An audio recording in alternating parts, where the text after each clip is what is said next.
गलत बात है। कल भी एक लड़की का ही फोन लिया हुआ था। जैसे फोन क्लास में ऐसा कौन सा तुम्हारा बिजनेस चलता है?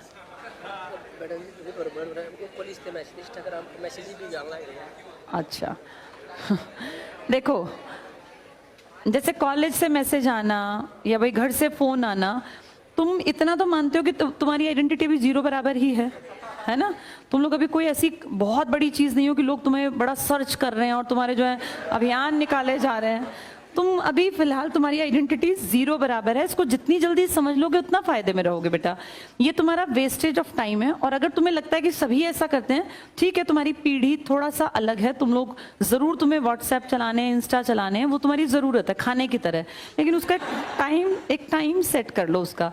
क्लास के बीच में तुम फोन देख रहे हो, तुम्हें नहीं लगता तुम्हारा ध्यान डाइवर्ट होता है और ये कम पकड़े जाते हैं और तुम ज्यादा पकड़ी जा रही हो? ये बहुत गलत बात है बेटा। फिर पकड़ते नहीं है, ये भी चलाते रहते हैं इसके टाइम पे। अच्छा, बहुत अच्छी बात है। फिर बेटा तुम ही लगोगे, जिनके फोन नहीं आते वही लगेगा, जिनके ज्यादा फोन आएंगे फिर गड़बड़ में होगी बेटा बात। और लड़कियों, तुम इस बात को समझ लो, तुम्हारे पास लिमिटेड टाइम है। इनके तो फिर भी 2-4 साल 6 साल बढ़ जाएंगे। इनकी तब तक शादी नहीं होगी जब तक ये नहीं लगेंगे। पर तुम लोगों को तो अब ये तुम्हें पता नहीं ना, शादी के बाद जिंदगी जो है ना वो जहन्नुम बन जाएगी अगर तुम इंडिपेंडेंट नहीं हो। ये बातें सिर्फ कहने भर की नहीं है बेटा, ये बातें तुम्हें समझनी पड़ेंगी। 12वीं के बाद ना जब नए नए बाहर निकलते हैं तो हमें लगता है दुनिया बहुत खूबसूरत है, बहुत हसीन है। कुछ भी नहीं है, दुनिया भयावह काली है। और उसमें ना तुम लोगों को सिर्फ और सिर्फ अपने जो काबिलियत है ना ये सस्टेन करवाएगी। और लड़कियों को तो वैसे बेटा दूसरा ऑप्शन है नहीं। एक बार जहां तुम्हारी शादी हो गई, तुम्हें जिंदगी भर वहां निभाना पड़ेगा। अगर तुम पढ़ी लिखी हो तो तुम्हें इज्जत मिल जाएगी, अदरवाइज वहीं बेइज्जती भी होगी और वहीं रहना भी पड़ेगा। फिर तुम्हें ये बात याद आएगी, काश उस टाइम पे हमने मान लिया होता या मैम की बात सुन ली होती। ये इंस्टाग्राम के जितने दोस्त है ना, ये जिंदगी में कभी मिलने नहीं है, ना ये कभी काम आने। ये सच बात है।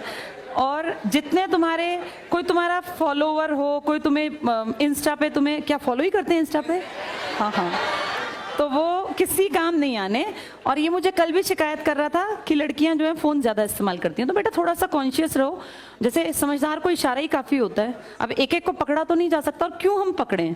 अगर किसी ने ठान लिया कि मुझे जिंदगी बर्बाद करनी है, तो पेरेंट्स और टीचर्स बस ये कर सकते हैं कि एज के बाद। अब तुम लोगों की वो एज थोड़ी ना कि तुम पे हर टाइम वॉच रखा जाए, पेरेंट्स भी नहीं रख सकते। अब इस एज में आते आते सबसे बड़ी चीज होती है आत्म, कि मुझे नहीं बिगड़ना, मुझे गलत रास्ता नहीं पकड़ना। तुम इस टाइम पे अगर बिगड़ना चाहोगी तो तुम्हारे पेरेंट्स तक नहीं रोक पाएंगे। हम तो हैं ही क्या, हम तो यहाँ 1-1 घंटे की क्लास लेते हैं, चले जाते हैं। मुझे नहीं पता तुम में से कौन क्या कर रहा है, पर मेरा फिर भी ये सजेशन है कि बेटा जिंदगी बहुत छोटी है और ये जो टाइम है ना करियर बनाने का, ये बहुत ही ज्यादा छोटा है, बहुत ही कम। जो लड़कियां अब 20 से 25-27 के बीच में हैं, इनके पेरेंट्स अगर वो 27 की हो गए तो पेरेंट्स बहुत कम टाइम देंगे। जनरली पेरेंट्स 23-24 के बाद शादी ब्याह की बातचीत करते हैं, क्योंकि उन्हें लगता है लड़कियां लाइबिलिटी हैं, भाई हमारे सिर पे एक जिम्मेदारी है भी, इसमें कोई दो राय नहीं है। जो लड़कियां पढ़ेंगी लिखेंगी नहीं, कुछ काम नहीं करेंगी, तो क्या करेंगे? उनको घर में मूर्त की तरह थोड़ी ना सजा के बैठाएंगे, करेंगे उनकी शादी। मैं इस मामले में बिल्कुल ये नहीं मानती कि लड़कियों को 30 साल तक बैठाए रखो। क्यों बैठाए रखें? पढ़े लिखें, काबिल बने, बहुत अच्छी बात है, इंडिपेंडेंट बने, उसके बाद वो कोई डिसीजन अपना खुद से लें। उन्हें शादी करनी है नहीं करनी, किससे करनी, उनको आजादी। लेकिन ये तरीका कि भैया 20 साल की उम्र है, 19 साल की, अभी स्कूल से निकले, व्हाट्सएप चलाए जा रहे हैं, इंस्टा पे मैसेज आ रहे हैं, तो बेटा इसका फिर लॉन्ग रन में तुम क्या सोचती हो, क्या निकलेगा? ये फाइनली एक एज के बाद तुम्हारे पेरेंट्स शादी कर देंगे, और उस शादी के बाद चाहे कुछ भी करती हो तुम अभी घर पे, तुम्हें झाड़ू भी मारनी पड़ेगी, पोछा भी लगाना पड़ेगा, बर्तन भी धोने पड़ेंगे, कपड़े भी धोने पड़ेंगे, तह भी करने पड़ेंगे, प्रेस भी करेंगे। पूरा दिन तुम्हारा जाले उतारने में और पोछे मारने में चला जाएगा। तो उससे तुम्हें बचना है। काम कोई बुरा नहीं है, मैं ये बिल्कुल नहीं कह रही कि काम बुरा है, लेकिन तुम उसके लिए नहीं बने हो कि तुम सिर्फ पूरी जिंदगी पोछे मारते रहो। और तुम्हें लगता है नहीं हम उसमें खुश रहेंगे, तो बेटा कर लो फिर मैसेज, फिर कौन रोक सकता है? फिर तो कोई रोक ही नहीं सकता। तो अपनी लाइफ सेट कर लो, ये फालतू के काम कहीं काम नहीं आने बेटा, है ना? और अब मुझे समझ नहीं आता लड़कियां जो इनको टोकना पड़ रहा है, नहीं तो हमारे टाइम पे मुझे याद है लड़कियों को तो कोई कहता ही नहीं था, लड़कियों की तरफ देखना ही नहीं पड़ता था, लड़कों को तो टोकना पड़ता था। पर आजकल लड़के थोड़े शरीफ हो गए एक्चुअली। इनको नहीं, शरीफ नहीं इसको बोलना चाहिए, इनको बुद्धि आ गई कि भैया ये सब चीजें सेकेंडरी हैं। ये सच बात है, समाज में बहुत बड़ा परिवर्तन आ गया, ये मैच्योर हो गए। एज बढ़ने के साथ इनका विजडम बढ़ गया, लेकिन तुम लोग नहीं बढ़ पा रही हो। तुम में से कुछ, कई तो लड़कियां बहुत अच्छी हैं, बहुत बढ़िया काम कर रही हैं, लेकिन कई लड़कियां ऐसी हैं जिसका रोज ये फोन पकड़ने पड़ते हैं। तो ये गलत है बेटा।